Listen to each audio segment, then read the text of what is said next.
नमस्कार दोस्तों, स्वागत है आपका हमारे चैनल टेल्स बाय यशु पर। यहाँ पर आपको मिलेंगी रोचक और सस्पेंसफुल कहानियाँ। अगर आपको यहाँ पर हमारी कहानियाँ पसंद आती हैं तो कृपया करके आप हमारी वीडियोस को लाइक करें, इसको अपने दोस्तों को साथ शेयर करें और साथ के साथ अपना कमेंट करना ना भूलें। अगर आप इस चैनल पर नए हैं तो कृपया करके इसे सब्सक्राइब भी करें। आपका ज़्यादा समय न लेते हुए चलो आज की कहानी को शुरू करते हैं। एपिसोड में हमने देखा कि अनिका किचन में हेड सर्वेंट को अंजलि मामी के लिए कुछ बनाने के लिए बोलने के लिए चली जाती है। इधर स्वाति मल्होत्रा अकेली ही वहां पर रोहित और अनिका के बेड पर बैठी हुई थी। वो अभी भी कुछ सोचने लगती है। वो यही सोचती है कि मैं शीला और राजीव के बारे में अनिका को सब कुछ सच सच बता दूंगी, लेकिन उससे पहले उसे इस वायरस से मिशन को पूरा कर दे। इसके बाद ही मैं अनिका को उनके बारे में सब सच सच बता पाऊंगी। मैं जानती हूँ कि शीला को क्या चाहिए होगा और ये मेरा नसीब है कि अब अगर किसी ने भी अनिका को ब्लड टेस्ट भी किया तो उसे अनिका के ब्लड में कोई भी V16 पावर ड्रग का ट्रेसेस नहीं मिलेगा।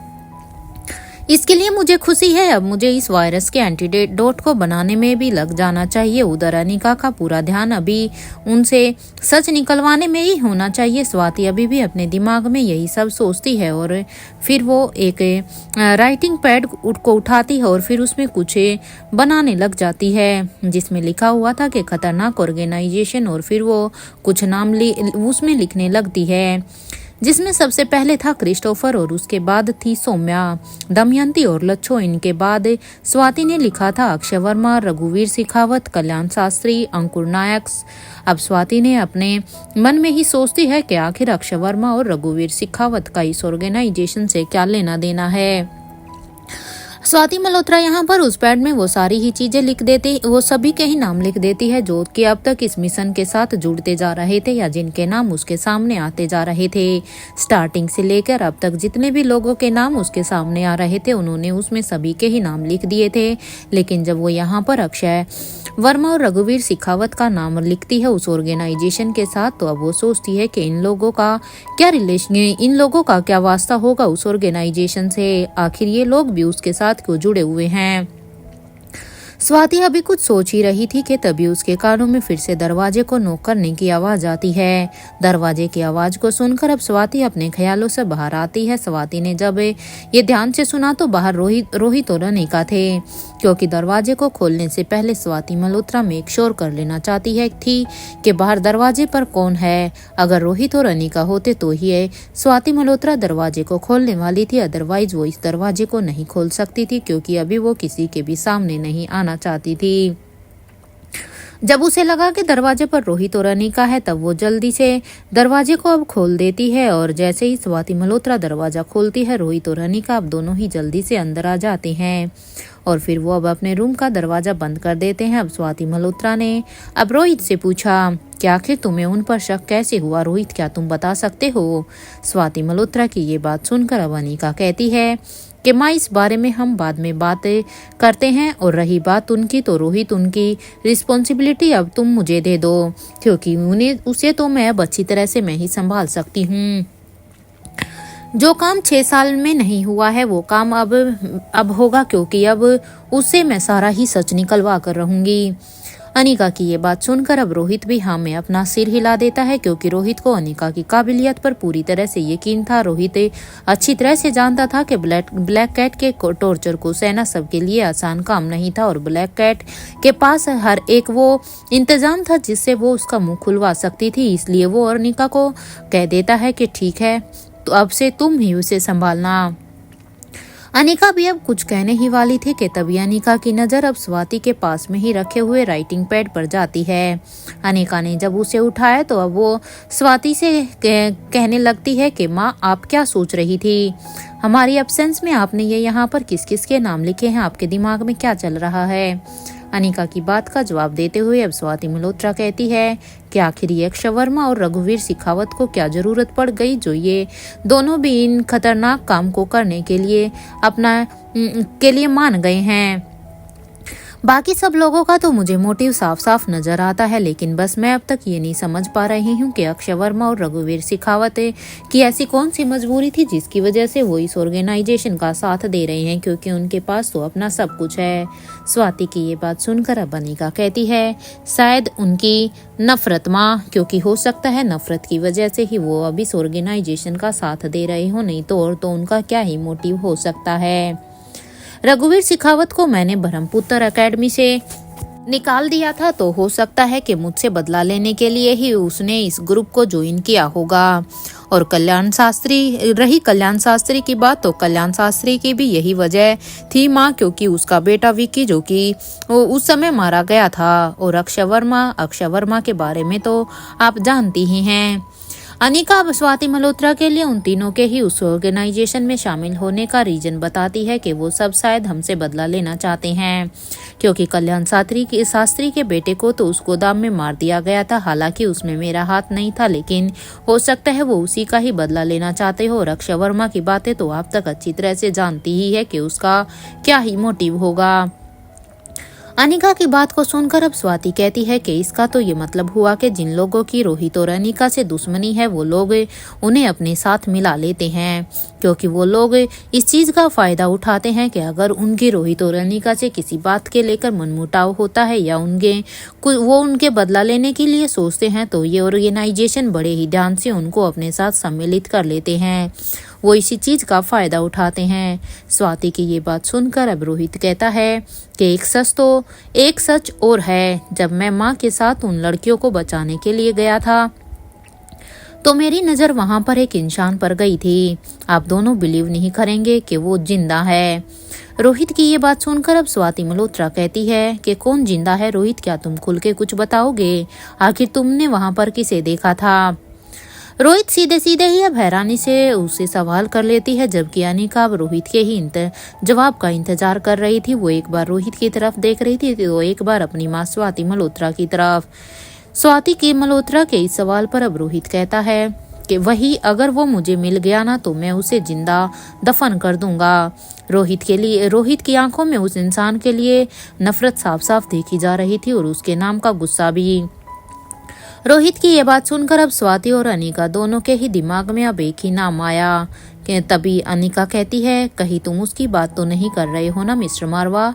अनिका की इस बात पर अब रोहित हाँ में अपना सिर हिला देता है, क्योंकि वो अनिका की बात को अच्छी तरह से समझ गया था। रोहित की ये बात सुनकर अब अनिका बस फटी हुई आंखों से उसे ही देखती है कि आखिर ये कैसे हो सकता है। अनिका अब रोहित से कहती है लेकिन ये कैसे हो सकता है मिस्टर मारवा? तुमने ही तो कहा था ना कि वो मर चुका है, तो फिर तुमने उसे वहां पर जिंदा कैसे देखा? ये तो इम्पॉसिबल है। अगर एक इंसान मर चुका है तो वो जिंदा कैसे होगा? अनिका की ये बात सुनकर अब रोहित कहता है कि हाँ, मुझे भी चिराग ने यही इन्फॉर्मेशन दी थी जब मुझे ये सच पता लगाने की कोशिश मैं कर रहा था कि अनिका ने उस वक्त 2 बच्चों को जन्म दिया था या फिर उसने 3 बच्चों को जन्म दिया था। उसी वक्त ही मुझे चिराग ने ये सारी इन्फॉर्मेशन दी थी कि अब वो मर चुका है। लेकिन जब मैं फ्रांस आया तो मुझे पता चला कि वो मरा नहीं है, बल्कि वो अभी भी जिंदा है।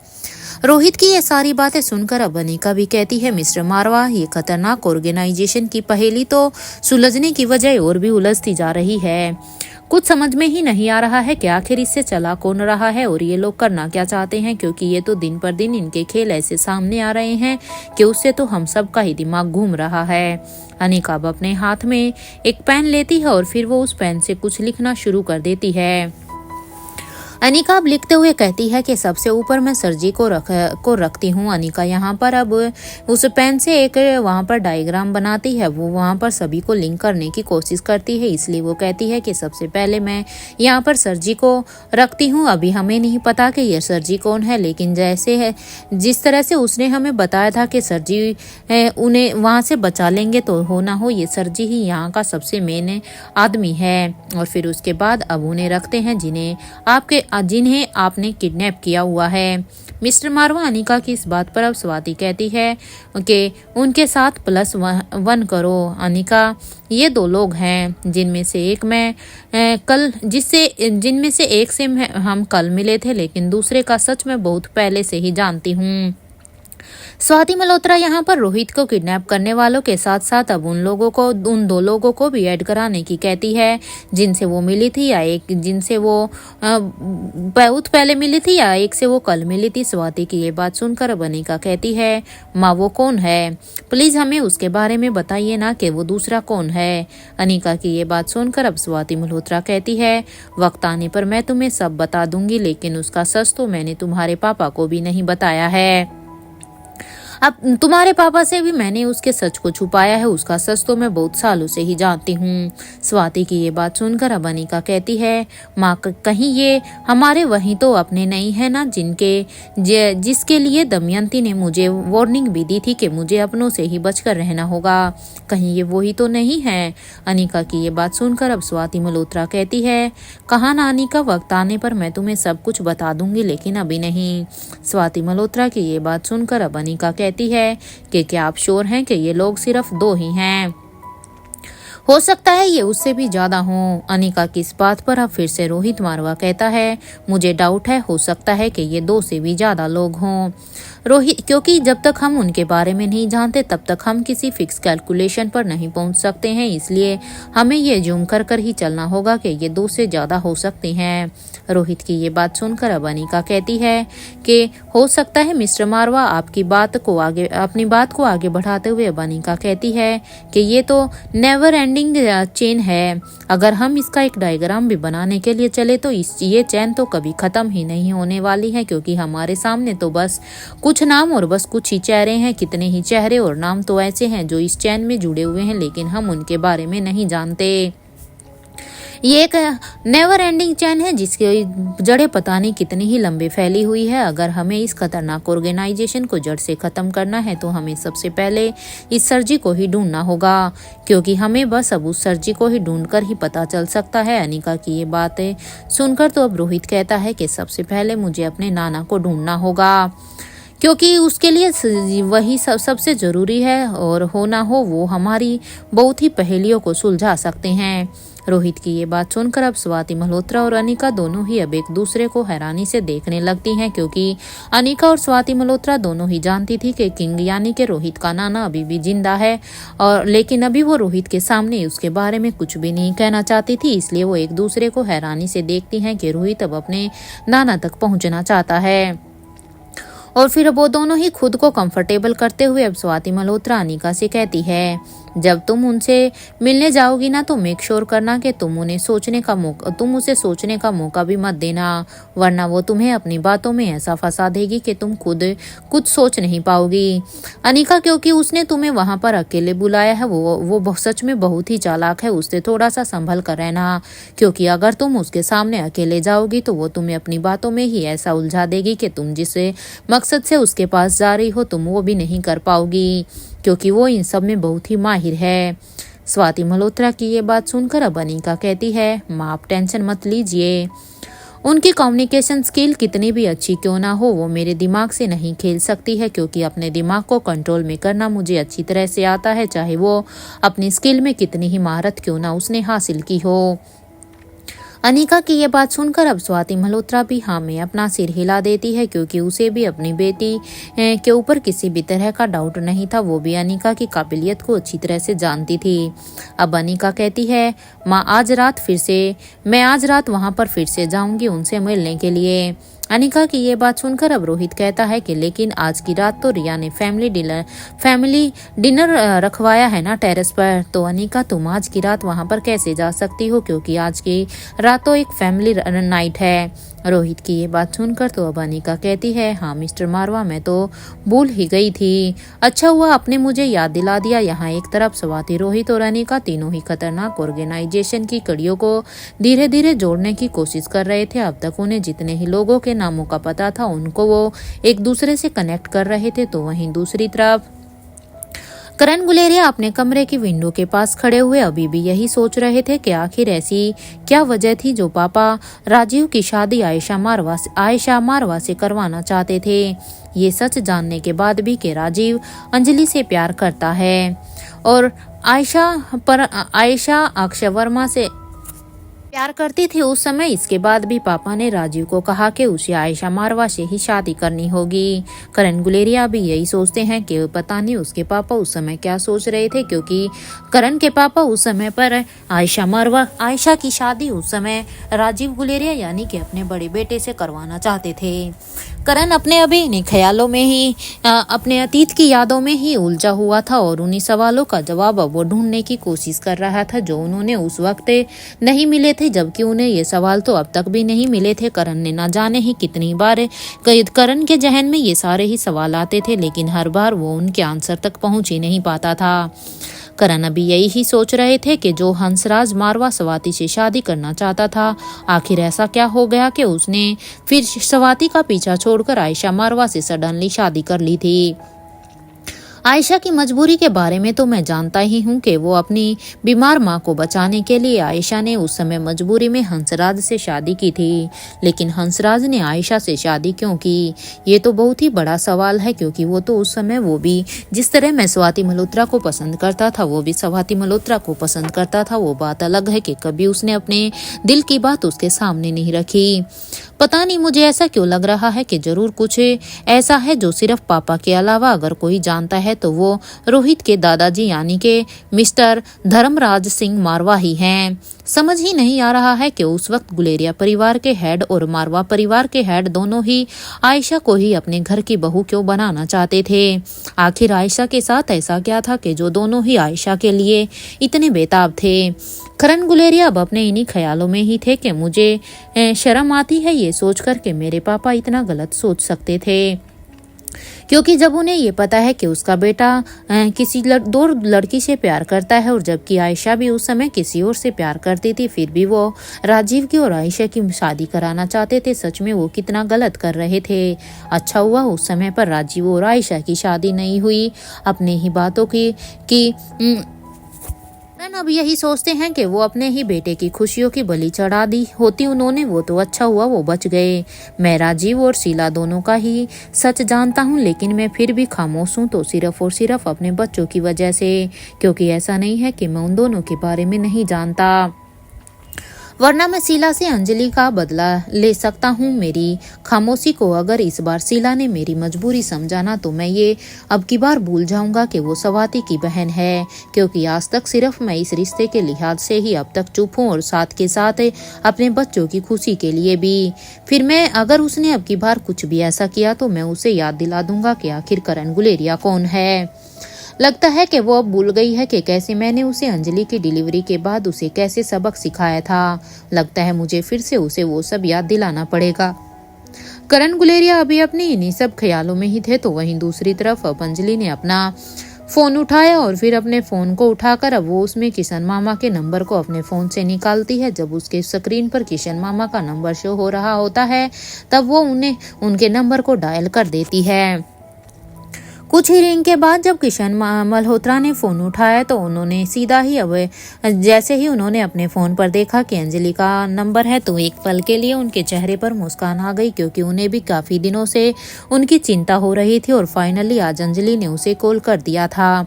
इसलिए अब जल्दी से किशन मल्होत्रा ने फोन को उठाया और वो सीधा ही अब अंजलि से पूछते हैं, कैसी हो अंजलि तुम, और कहाँ हो? तुम्हें अंदाजा भी है मैं कितना परेशान हो रहा था, और यहाँ तक के बच्चे भी। श्वेता तो तुम्हारे बारे में बार बार पूछ रही थी, हालांकि श्वेता ने तो मुझे बोला भी था कि मैं एक बार तुम्हें कॉल करूं, लेकिन मैंने फिर यही सोचकर श्वेता को भी समझा दिया कि तुम शायद बिजी होगी। किशन मामा ने एक ही सांस में अपनी सारी ही बातों को अंजलि मल्होत्रा को बोल दिया था, क्योंकि वो कितने दिनों से ही सब का इंतजार कर रहे थे। किशन मामा के इन इतने सवालों पर अब अंजलि कहती है, कूल डाउन, मैं ठीक हूँ, तुम्हें चिंता करने की ज़रूरत नहीं है, और बच्चों को भी बोल देना मैं अनिका के ही साथ हूँ, इसलिए तुम सबको चिंता करने की कोई भी ज़रूरत नहीं है, क्योंकि अनिका मुझे कुछ भी नहीं होने देगी। अंजलि की ये बात सुनकर अब किशन मामा कहते हैं, तुम्हें अंदाज़ा भी नहीं है कि मुझे कितना अब तुमसे बात करने के बाद मुझे कितना रिलैक्स फील हो रहा है। तुम्हारी आवाज़ सुनकर ही मुझे बहुत ही अच्छा लग रहा है, क्योंकि इतने दिनों से जो मैं टेंशन में था वो एकदम से ही तुम्हारी आवाज़ सुनकर कहीं गायब हो गई। ये कहते हुए ही अब किशन मामा फिर से कहते हैं, तुम रुको, मैं अब श्वेता और क्रिश को भी हॉल में बुला लेता हूँ क्योंकि उन्हें भी तुमसे बात करनी थी, वो भी तुम्हें बहुत ही मिस कर रहे हैं। ये कहते हुए ही अब किशन मामा हॉल में चले जाते हैं और फिर वो श्वेता और क्रिश दोनों को ही एक साथ आवाज़ें लगाने लगते हैं। किशन मल्होत्रा अब नीचे हॉल में से ही आवाज लगाते हैं, श्वेता जल्दी आओ, तुम्हारी माँ का कॉल है, और साथ के साथ वो क्रिश को भी यही बोलते हैं। जैसे ही श्वेता और क्रिश ने अपने पापा की आवाज सुनी तो वो दोनों भी अब अपने रूम से बाहर निकलकर अब जल्दी से भागते हुए हॉल में आ जाते हैं क्योंकि वो भी इतने समय से अपनी माँ को बहुत ही मिस कर रहे थे और फाइनली जब आज उनकी माँ का कॉल आया था तो वो उसे मिस नहीं करना चाहते थे। श्वेता अब अपने पापा से पूछती है, क्या हुआ पापा, मम्मा का ही कॉल है ना, या मैंने कुछ गलत सुना है?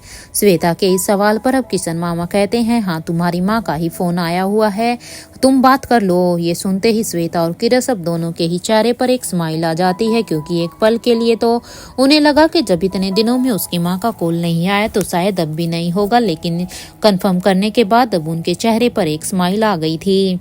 वो दोनों भी अब जल्दी से अब अपने पापा के पास आ जाते हैं। श्वेता ने अब जल्दी से फोन को स्पीकर पर किया और फिर वो कहने लगी, आप कैसी हो माँ, और आप कब तक आओगी? आप वहाँ पर सकुशल तो हो ना, कोई प्रॉब्लम तो नहीं है ना? अरे कितना समय हो गया है आपसे हमें बात किए।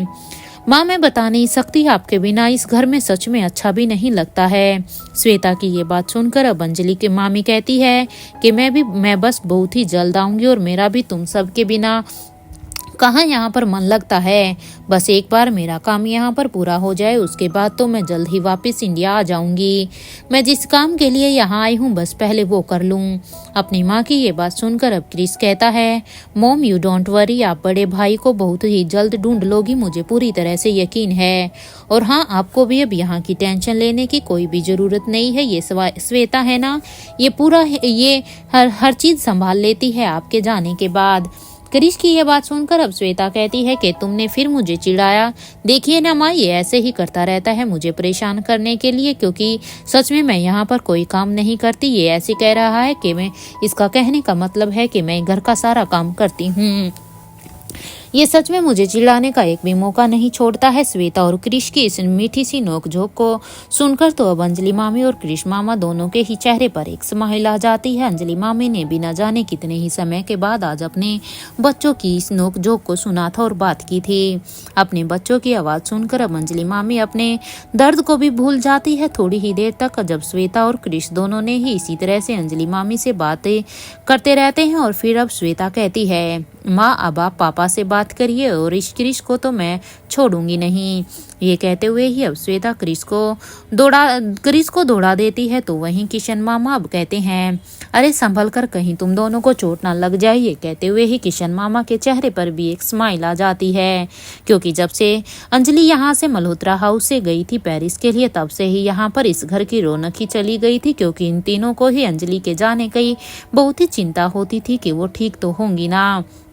लेकिन जस्ट उसकी आवाज़ सुनने से ही आज घर में फिर से वही चहल पहल आ गई थी। और फिर किशन मल्होत्रा फिर से अंजलि मामी से कहते हैं, देखा तुमने, इतने दिनों से ये दोनों शांत थे, तुम्हारे यहाँ पर ना होने थे, और आज जब इन दोनों ने तुम्हारी आवाज़ सुनी तो इनकी शरारतें फिर से चालू हो गई। अरे अंजलि, ये भले ही बड़े हो गए हैं, लेकिन इनके हरकतें तो एक दूसरे के सामने बिल्कुल बच्चों जैसी ही हैं। किशन मामा की ये बात सुनकर अब अंजलि मामी कहती है, तो क्या गलत है इसमें? और वैसे भी अब श्वेता कुछ ही दिन तो है इस घर में, इसके बाद तो उसे लक्ष्य के साथ सन्याल हाउस में ही जाना होगा। फिर तो हम इस चीज़ को बहुत ही मिस करने वाले हैं। थोड़ी देर तक अंजलि मामी के साथ ऐसे ही छोटी मोटी बातें करने के बाद अब किशन मामा अंजलि मामी से एक सवाल करते हैं कि अंजलि, क्या अब तुम मुझसे प्यार करती हो? किशन मामा के इस सवाल पर अब अंजलि मामी कहती है, क्या बात है किशन, शादी के इतने सालों के बाद ऐसा सवाल क्यों? क्या तुम्हें मुझ पर कोई शक है क्या?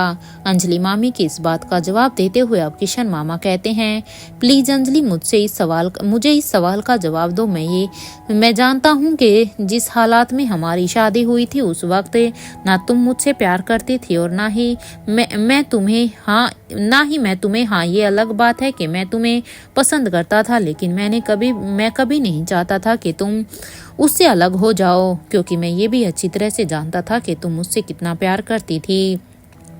इसलिए ही मैंने कभी तुम्हारे सामने कभी भी उस समय कुछ भी नहीं कहा था। किशन मामा भी यहाँ से पिछली बातों को उठाते हैं। किशन मामा की ये बात सुनकर अब अंजलि मामी कहती है, अब इन सभी बातों का कोई भी मतलब नहीं है। जब इतने सालों तक हमने ये बातें नहीं उठाई तो अब इन बातों का क्या फायदा है। आज का सच यही है किशन के मैं अपने पति और अपने परिवार के साथ सच में बहुत ही खुश हूँ। अंजलि मामी की ये बात सुनकर अब किशन मामा कहते हैं कि तुम्हें मुझे मेरे सवाल का जवाब नहीं दिया अंजलि, आज भी तुमने मुझे ऐसे ही बहला दिया जैसे हमेशा से करती आई हो। किशन मामा की ये बात सुनकर अब अंजलि मामी कहती है, हाँ किशन मैं आपसे प्यार करती हूँ। अंजलि की ये बात सुनकर अब किशन मामा के चेहरे पर एक स्माइल आ जाती है। फाइनली आज अंजलि ने वो बात बोल दी थी जिसे वो कितने ही सालों से उससे पूछ रहा था, लेकिन हर बार अंजलि उसे बस ऐसे ही इधर उधर की बातों में बहला देती थी। और अब वो अंजलि मामी से कहती हैं, तुम अब आराम करो, हम बाद में बात करते हैं। किशन मामा की ये बात सुनकर अब अंजलि मामी के चेहरे पर भी एक स्माइल आ जाती है और फिर वो उन्हें बाय बोलकर अपने फ़ोन को डिस्कनेक्ट कर देती है।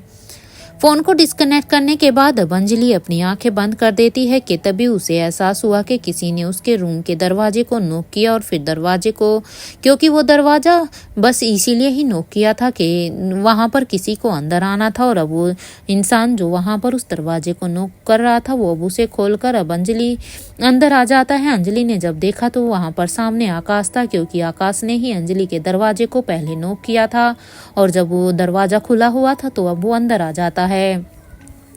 अंजलि ने आकाश को अंदर आने के लिए कहा। आकाश भी अब अंदर आ गया था और फिर वो बेड के पास रखे हुए अब सोफे पर जाकर अब आकाश बैठकर कहता है, अब आप कैसी हैं, कैसी तबीयत है आपकी।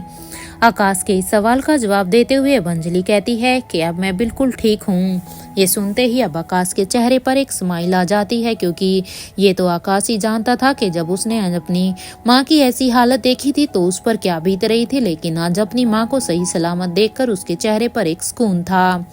लेकिन अभी भी आकाश के दिमाग में ना जाने कितने ही सवाल इतने दिन से घूम रहे थे, क्योंकि वो अंजलि की यह हालत देखकर बेचैन जरूर हो गया था, लेकिन उसके सवाल तो अभी भी वैसे के वैसे ही थे जो वो उन्हें उस दिन पूछना चाहता था, लेकिन वो पूछ नहीं पाया था। आकाश ये भी जानता था कि इन सारे ही सवालों का जवाब सिर्फ और सिर्फ अंजलि के ही पास था। आकाश अब अंजलि मामी के सामने अपने सारे ही सवालों को रख दे, उसका यही मन बार बार कर रहा था। इसलिए अब आकाश ने अपने आप को तैयार करते हुए एक गहरी लंबी सांस ली और फिर उसने अंजलि मामी से कहा, आंटी आप यहाँ पर क्यों आई हैं? क्या आप बता सकती हैं कि आपका पेरिस में अकेले आने का क्या मकसद है? आकाश के सवाल का पर अंजलि एक पल के लिए तो हैरान होती है, लेकिन अब वो आकाश को जवाब देते हुए अंजलि मामी कहती है कि मैं यहाँ पर रोहित और अनिका की मदद लेने के लिए आई हूँ। मैं काफी सालों से किसी अपने को ढूंढ रही हूँ और उसी के लिए ही मैं यहाँ पर आई हूँ। अंजलि मामी की ये बात सुनकर आकाश अब कहता है कि आपको उस अपने की याद 30 साल बाद आई है। ऐसा क्यों? क्योंकि अगर आप किसी अपने को ढूंढने आई हैं तो वो आप 30 साल पहले उसे ढूंढने के लिए क्यों नहीं आई? इससे पहले आपने उसे ढूंढने की कोशिश क्यों नहीं की? अभी ही क्यों की? आकाश के इस सवाल पर अब अंजलि मामी कहती है, बेटा तुम्हें ऐसा क्यों लगता है कि मैंने इससे पहले अपने बेटे को ढूंढने की कोशिश नहीं की होगी? अंजलि मामी की बात का जवाब देते हुए अब आकाश कहता है, अपने मन में आकाश उसे कुछ ना कहते हुए अब अपने मन में ही सोचता है कि अगर माँ तुमने कोशिश की होती ना तो आप मुझ तक कब की पहुंच चुकी होती, क्योंकि मैं तो आपसे इतना दूर भी नहीं था, बस मैं गुलेरिया हाउस में था। अगर आप सच में मुझे ढूंढना चाहती तो अब तक तो आपको मेरे बारे में पता चल चुका होता। अपने ही ख्यालों से अब आकाश अपने आप को बाहर निकालता है और फिर निकालकर अब कुछ कहने ही वाला था कि तभी आकाश को अंजलि के चीखने की आवाज आई। इससे पहले कि आकाश कुछ भी कहता आकाश की भी अब चीख शुरू हो गई थी। इससे पहले कि अंजलि और आकाश कुछ समझ पाते कि तभी किसी ने दरवाजे को नॉक करते हुए दरवाजा खोला। जैसे ही आकाश और अंजलि दोनों की नजर अब दरवाजे के पास जाती है तो सामने कविन आलिशा और चीड़ के फूलों को के साथ खड़ी थी, क्योंकि यहाँ पर अंजलि और आकाश को चीखें इसीलिए आ रही थी क्योंकि वहाँ पर कविन आलिशा और चीड़ के फूलों को उस कमरे में ले आई थी। कविन आलिशा अब अंजलि मामी से कहती है कि क्या हम अंदर आ सकते हैं। कविन आलिशा ये देखकर हैरान जरूर थी कि आखिर रूम में बैठे हुए इन दोनों ही लोगों को ऐसे छींक क्यों आ रही है। इससे पहले कि वो कुछ कहती तभी आकाश ने चीखते हुए कहा कि रानी साहिबा, क्या आप प्लीज इन फूलों को यहाँ से कहीं दूर लेकर जा सकती हैं। I request you. आकाश की ये बात सुनकर अब कविन आलिशा कहती है, व्हाट नॉनसेंस, आपको पता नहीं है इन फूलों की कितनी डिमांड है यहाँ पर। हमने सुबह ही सर्वेंट को मार्केट में भेजकर इन ताजा ताजा फूलों को मंगवाया था, खास सिर्फ इनके लिए, और आप कह रहे हैं कि हम इन्हें यहाँ से कहीं दूर लेकर जाएं। इससे पहले कि आकाश और अंजलि दोनों का ही चीख चीख कर काफी ही बुरा हाल हो गया था, क्योंकि वो फूल जितने उस कमरे के अंदर आ रहे थे उतनी ही उन लोगों की चीखें भी अब बढ़ती ही जा रही थी।